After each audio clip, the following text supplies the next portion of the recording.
So do you remember the gun buyback program that was installed that they wasted millions of dollars to, crack down on firearms and hunting rifles and sports rifles, legally obtained firearms that these people have permits that they're legally allowed to acquire. They were cracking down on those for safety reasons. We don't know exactly why, but safety reason they have for it. Because it really doesn't do anything with the result of gun violence and whatnot, that we're cracking down on hunters and sportsmen. It just makes sense. But it does make sense when you want to dismantle people's ability and freedoms to carry firearms legally in this country that went through the proper channels, went through checkpoints. And for the former Minister of Safety, Dominic LeBlanc, he suggested that, wouldn't be a great idea if we just donated that to Ukraine. So that was his mentality of it. We're going to spend millions of taxpayer money to steal guns from law-abiding Canadians to give to a bunch of neo-Nazis in Ukraine so that they could pretend to go after Russia. That was the mentality of that. And obviously, it was a complete, utter failure, which they're still trying to push. They're still trying to push. But here, so this is Fraser Institute. Back in December 2nd of this year, Ottawa's gun buyback program, which will cost billions and for no good reason. So a program that is going after and targeting law-abiding Canadians for hunting rifles and sportsman rifles, to go after them is going to cost more taxpayer money for no good reason. And we all knew it was coming. We knew how bad this was. People were fiercely against it. Even the people that disagree with having, guns and aren't hunters, they understood how crazy it was. So now the government has delayed it. They delayed, once again, this measure that nobody wants. Nobody wants this. It's just the absurdity that comes from this is astonishing, that they still want to push this forward. They still want to keep and harping on this. Here's Juno News reminding us, this is back last year, September of 2024. Public Safety Minister Dominic LeBlanc, then Public Safety Minister Dominic LeBlanc, says that the gun buyback program is on track despite $67 million already spent by the government without buying back any of the guns. It's on track for a waste. It's on track if I'm just a pity guy that's looking for a quick buck. It's on track if I'm the same liberal disaster establishment that is just putting more and more tax dollars stealing for us and not having feasible outcomes. So here is him in a press conference being asked about this gun buyback program and just lying right to the people's faces. Lying. Oh, it's on track. We're doing the right thing. We're going to go after by the way, we didn't actually capture any guns. So what was the money used for? Where did that money go? Why'd you waste $67 million on nothing? Well, here's what he said. Minister, what we've got here as well, too. Last year, there was talk of the gun buyback having a bit more concrete update in fall 2024. We're now into fall 2024. We've seen $67 million spent on the program, but no guns bought back. What's going on there? So the good news is we're just at the beginning of the fall, actually. The summer just ended. I think I understand your impatience. I share that impatience. The good news is that... So that right there is stalling. That right there is stalling. He doesn't have an answer. He doesn't have an answer because he knows he wasted the money. That's a good question. Well, we're getting into the fall, and it's coming up to the fall. We're ending on the summer. We're coming into the fall. And that's a great question there. Notice how all these politicians in Canada, especially with the Liberal Party, they all do that. They all do that. Almost like they have to sit there and calculate an answer and make it sound believable because they know they got nothing. Donald LeBlanc has nothing. He wasted $67 million on a gun buyback program that didn't work at all. Didn't work at all. And that reporter asked him about it, And that's why he's doing this tiptoe tap dance of talking about the seasons. Hear it again. Minister, what we've got here as well too. Last year there was talk of the gun buyback having a bit more concrete update in fall 2024. We're now into fall 2024. We've seen 67 million spent on the program, but no guns bought back. What's going on there? So the good news is we're just at the beginning of the fall, actually. The summer just ended. I think I understand your impatience. I share that impatience. The good news is that those... I know you're impatient. I share that impatience. I'm going to get to this statement as shortly as possible, but I want to just say that the fall is coming in, and we're fortunate that fall is coming in. And can we talk about other things? Look at the color of my shirt here. Look at the color of my tie. It's blue. It's not like a navy blue, but it's a blue. This is a joke. This is a joke. And the new safety minister, which I'm blanking on the name already because interesting sounding name. He's no better. He's did the exact same thing. Hey, how's that gun buyback program working out after you wasted all the millions of dollars? I'm glad you asked that question. The question is very important to the question and the answer process. I thank you for taking your time. I know it's timeful to answer these questions, and we'll get to this question and answer as soon as possible in a timely manner.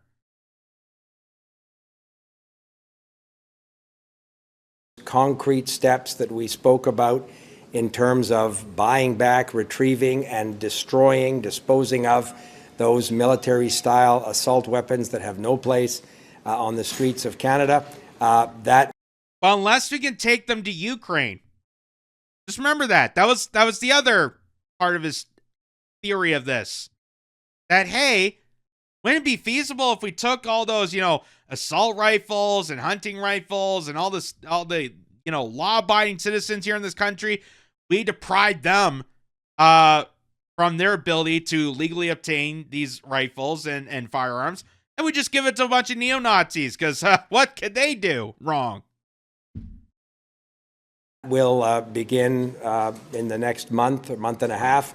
We'll have more information, those concrete details that I know you're looking forward to in the coming weeks. But we're very much on track to fulfill that obligation we made to Canadians.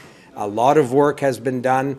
Those expenditures were precisely so that we can meet the obligations we made to Canadians in terms of those timelines, and I'm not pessimistic at all. Do you expect guns to be starting the buyback process to begin within the next month and a half? I will be announcing the details of the first phase of the program that will begin this fall as planned. So you shouldn't be pessimistic at all. We're very much on track in terms of those timelines. Mr. Duclos and I have done a lot of work in this regard, and I look forward to providing those details in the coming weeks. But to reassuring you that the commitments we made about starting to retrieve, buy back, and dispose of those guns this fall is very much on track. And the second phase of the program, as we said, will roll out. That's the individual buyback from Canadian gun owners. That will begin exactly as we said in 2025. So I'm not pessimistic about our ability to effectively deliver that program. And funny enough, that program has once again been delayed to next year. Once again, they wasted all this money. They put this task force together. They did something that no one asked for, nobody wanted, nobody really wanted this to happen. Yet they put this money towards it, and nothing's happened, and nothing will happen till the start of next year. So there, that shows the progress. We're on track. We're on track. And I will give you an update as soon as I finish this statement. And I thank you for your time. And what a wonderful season it is. And I'm standing here in a nice blue dotted tie here. It's just a wonderful day. And we're on track. We're on track. Well, since it's become noticeable how much of a failure this is and how absurd the nature and just the energy taken to do all this stuff, I want to show you this. So the Premier of Saskatchewan, Scott Moe, had an interview with Sheila Gunn of Rebel News. And this is from the CCFR, which is the Federation, the Canadian, get the name of it. But they're basically in charge of the protecting legal firearms. They're the people behind enforcing the government to go against this gun buyback program, which we know that it's not really a buyback program. It's a confiscation. They're not actually going to buy back. They're not going to give you the money for it. You know, the tricks that they use, that they're going to try and deprive it away from you. They're going to give it to a bunch of neo-Nazis into Ukraine to bolster this war that nobody wanted also. And it's just a complete disaster. Well, here's Scott Moe saying that you don't have to comply to this whatsoever because the government's not going to actually do it. So there's a bit of a loophole to this, folks, for anyone that's, wondering and maybe flustered on this and maybe thinking that, oh my God, that I can never hunt again because of this agreement. Well, Scott Moe is apparently going to reassure you, blowing back the federal response by saying that you can just keep it because they're not going to go after you. Listen. You don't have to turn your firearm in Saskatchewan because no one's going to come get it. On firearms, now, Saskatchewan has been really leading the way. And I say this as an Albertan. You really have been. And doing innovative things like creating an agency and then not funding that agency to assist in to license organizations that want to be involved in Mark Carney's gun grab. Now, your latest policy proposal to help insulate firearms owners from potential criminality by storing and securing those firearms. I've seen some criticisms of this insofar as, well, you're the government. Yeah. I'm going to give the government my guns. That seems like a problem. And now the federal government has them all in one spot.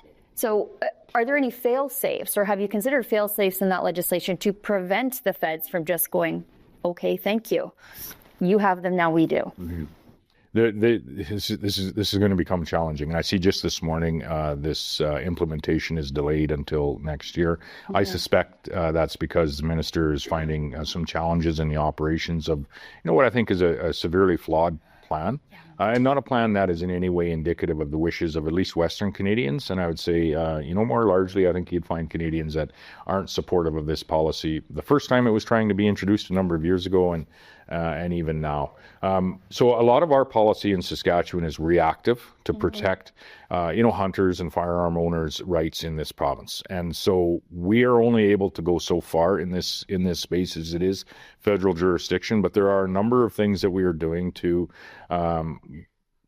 protect as best we can firearm owners in this province. And so I would first say, yes, we have you can't. No one is going to come get the firearms in Saskatchewan if you have a firearm that's deemed illegal. That's the first piece. Is you need a provincial permit in order to go collect those firearms, and that permit allocation department in the government of Saskatchewan is unfunded and will not be funded in the foreseeable future. Second to that, so that's an interesting point there. That it's actually the province has the jurisdiction on licensing for firearms, at least in Saskatchewan. So the federal government planned to confiscate hunting rifles that the license and legality is determined by the province. That's a hurdle that shows that they're not actually going to do it, which shows what a waste all this is. Because as Scott Moe's explaining, it's his provincial jurisdiction that determines whether or not people have the legal authority to obtain a firearm. It's under his province. It's not the federal response. It's the provincial. The provincial.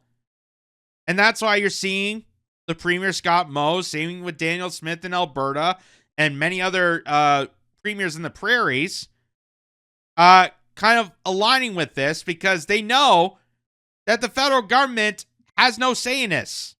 The federal government can't do it. It's the province that gets to determine it. And he's saying that it's never going to happen. That we stand by, legal firearm owners, the hunters, the sportsmen. And here, this is the next point he makes. The legislation or the discussion we had around assessing the value of those firearms. First, when they're deemed illegal, the value of those firearms is going to decline. And we don't want individuals, if they're going to turn those guns in voluntarily, to experience that decline because of federal policy. They should actually be paid for what the original value of that firearm is. And so just as I figured, they're not actually buying back the guns. This is the trick that they're using. If they deem it illegal, the cost of the firearm goes down. That's the trick that the federal government is using purposely, so they don't buy back your gun. They just confiscate it from you. That's how much of a joke this is. Oh, we're going to buy back the guns and you're going to make some money and use it for a proper use and not use it for... No. The minute they change the definition and classify it as illegal, that's their little gimmick, because they know that the value will drop drastically and it will not be the same value as when you purchase that firearm. Ergo, the government is not buying back your gun. Ergo, it's a big, giant scam. And it's a scam that is failing. And Scott Moe knows this. Because he can't go bypass the provincial governments, because they are the ones that have the say in it, not the federal government. And also, people now know that if they announce it as illegal, that it's not a buyback program, because that's when the value of that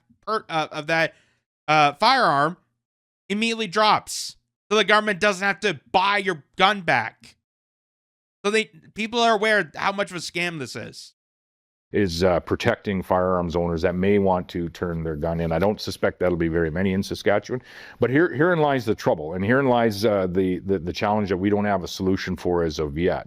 When the letters go out, if they do in the new year, if the federal government actually moves on this policy, you don't have to turn your firearm in Saskatchewan, because no one's going to come get it. However, the letters will very clearly state that with the implementation of this legislation federally, that you're now participating in a criminal act as per the federal government. Now, I suspect at some point there'll be a government that changes its policy, and so it won't be a criminal act forever. It would be my suspicions. However, for the time being, that may be a problem for some individuals that are in professional careers. And we wanted to protect the value of their firearms should they choose to do something different. And then actually, if we can, store them provincially until such time that the policy might be changed by a future government, and then they could be returned to those individuals as well. This is, I think, most important actually for, there are some firearms that are family heirlooms. They're not just a tangible value. They actually have a much greater value to, the individuals and in that family. And we want to protect those guns from being taken away as well. And so if we can store them for a period of time of when they can rightfully, maybe this policy change, and they can be returned to that family, we're going to do what we can to do that. There you go. That's the Premier of Saskatchewan. Completely wrecking the federal narrative of this. Now, as he stated there, he said that if the letters do go out to the premiers, that technically under their governance, that yes, you'd be involved in a criminal act under their jurisdiction. Again, as he pointed out, the province has the say. The province has the upper hand, not the federal government, the province. And at least in Saskatchewan, he's saying, we're not going to comply with this because we know how absurd it is. We know that people are not going to do this voluntarily. And we know that it's not an actual buyback program, because they'll change the value of it. They'll say that your legally obtained firearm is illegal, so that the value decreases and they don't have to pay that person to give up their firearm. That's how the scam is operating, and the premiers know about this, and the federal government, I think, kind of knows about this. Hence why they've been delaying this. They've been delaying this time and time over again because they know how much of a failure this is. But yet, they still want to keep implementing it. They still want to keep pushing. Oh, maybe next year, maybe this year, maybe in the fall, maybe this, maybe that. Put some more money into some fake agencies that don't even operate. It's just so absurd. And Wiretap Media, this is going back, Justin Trudeau's communist gun buyback program is a wealth transfer money laundering scheme. $75 million spent, no guns bought, zero impact on gun crimes, and 85% of guns coming from the United States. So we've shown this before when they announced this, that we knew this is going to be a money laundering scheme. This is nothing to do with safety. It's nothing to do to protect the public. Any BS they say about, there's a money laundering scheme opportunity afoot with this. And as they break it down, this is the, in the Senate here, they're going to break down exactly and expose why this is a scam that is no doubt doomed to fail. And they know, the federal government knows it's doomed to fail. That's why they keep pushing it back. They keep pushing it back. And at some point, they're going to have to realize that it's not feasible, that it's not going to work, that this is ridiculous. But they're still going to keep harping. They're still going to keep trying to push this through because of the money and profiteering it actually makes from this. Listen. Recently, your police union put out a number of concerning statistics, notably a 45% increase in shootings and a 62% increase in gun-related homicides just in the last year alone in Toronto. Is that correct? Yeah, that's correct. Thank you, Mr. Campbell. And recently, we've also learned that the Liberal government updated numbers is showing that currently the government's plan to confiscate lawfully owned firearms from the legal gun owner community is costing upwards of $75 million thus far, and yet not a single firearm has been purchased from a lawful owner. And in fact, no impact has been had, of course, on the criminals and illegal gun trade that's going on. Can you comment on what the Toronto Police Service would do with $75 million to combat gun violence? $75 million would go a long ways. And I do want to comment that in Toronto, we're seeing that 85% of the firearms that are seized, and we seized 600 this past year, are from the U.S.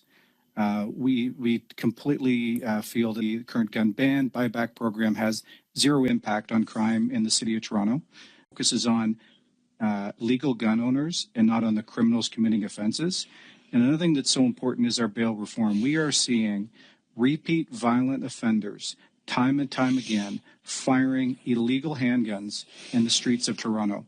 It's absolutely ridiculous, and we've called upon the federal government time and time again to implement stricter bail for repeat violent offenders, and we're asking that again today.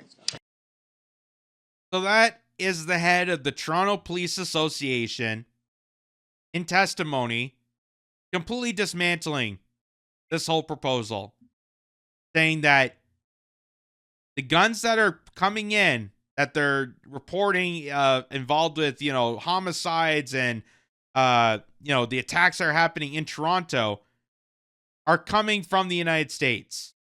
So having a confiscation of, hunters and sportsmen in Canada just seems ridiculous.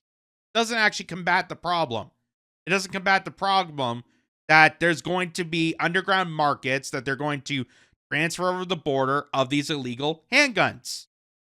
And as he also stated, there's also the bail reform.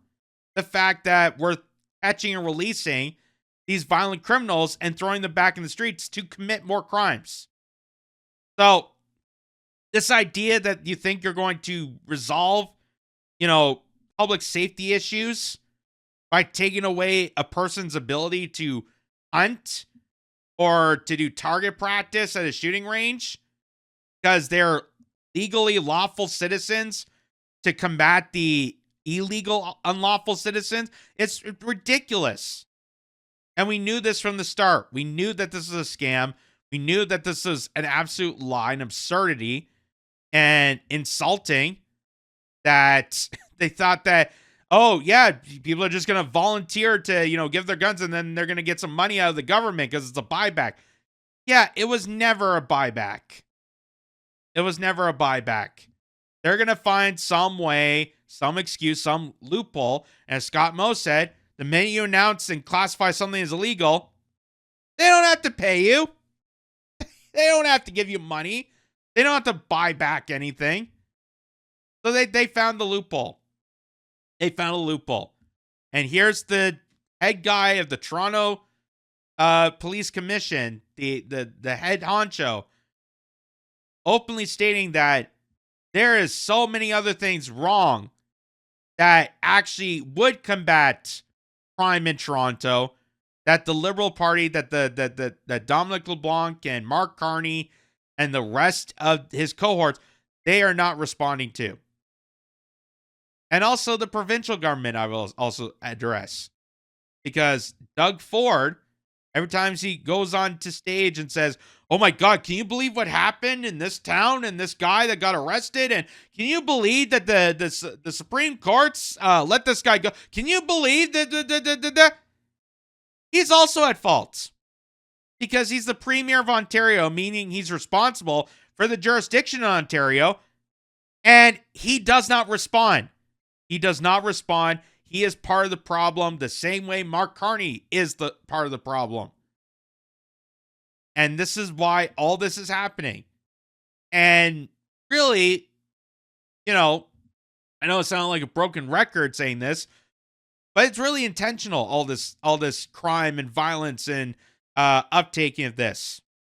Because just like, you see in the United States, you see in the UK, you see all over the place, the whole intention of this is fear-mongering so that, we become living in a criminal syndicate hellhole.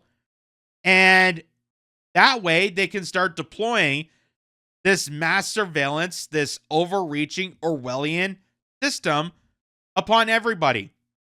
That they say the only way to protect public safety is to restrict people's, civil rights and abilities. That's why they're putting out C9 to combat hate speech. Because the rise of anti-Semitism, the rise of this and cyberbullying, all this other stuff. So everybody in Canada no longer has the right to the ability of expression, the ability of the freedom of expression under C9. Or how C2, this supposed border bill, so they claim, is actually more about turning this country into a mass surveillance state. Or C8, or any of these other nefarious bills. It's all intentional. It's all a guideline that they put this out in front of people. They scare people into this agenda. And then when this comes out, people will accept it because they've been feared. They've been traumatized to accept it. That's where the term trauma-based mind control comes from. What happened after 9/11? People were just willing to accept the Patriot Act. People are willing to accept that, yeah, I'm okay with, the government stealing my data, listening to my phone calls, tracking my every move. I'm okay with giving up individual privacy because I've been scared and fear-mongered and traumatized to think that this is effective to target criminals and terrorists. But what did it do? It targeted everybody. This is what is happening, folks. Doing this intentionally. They're doing this all intentionally. They could easily stop the crimes. They could easily stop the crimes. They can do a vetting process for immigration to make sure we don't have more criminals entering the country. They could, get more troops on the border. Think about that. Imagine if we took the troops back from all these foreign countries that really we shouldn't be a part of and brought them to our country to defend the border. That'd be an idea. How about, how about no catch and release of repeated violent offenders? How about we actually send them to prison? How about we actually have a proper jurisdiction? All the things that should be common sense to people.